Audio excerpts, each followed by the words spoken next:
ఒక వ్యక్తి యొక్క సంపాదన అనేది ఆ వ్యక్తి యొక్క నాలెడ్జ్, స్కిల్స్ మీద ఆధారపడి ఉంటుంది.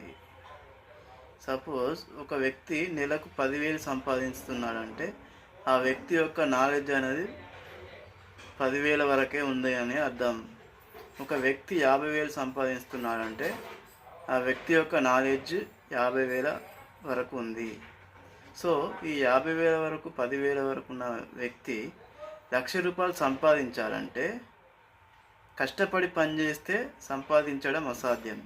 సో ఫస్ట్ ఏం చేయాలంటే ₹1,00,000 సంపాదించాలంటే నాలెడ్జ్ను పెంచుకోవాలి, స్కిల్స్ ఇంప్రూవ్ చేసుకోవాలి. అప్పుడు మాత్రమే ₹1,00,000 సంపాదించడం అనేది సాధ్యమవుతుంది. అంతేగాని కష్టపడి పని చేస్తే ఇప్పుడు లేబర్ కూడా ధనవంతుడు అవుతాడు కష్టపడి పని చేస్తే. సో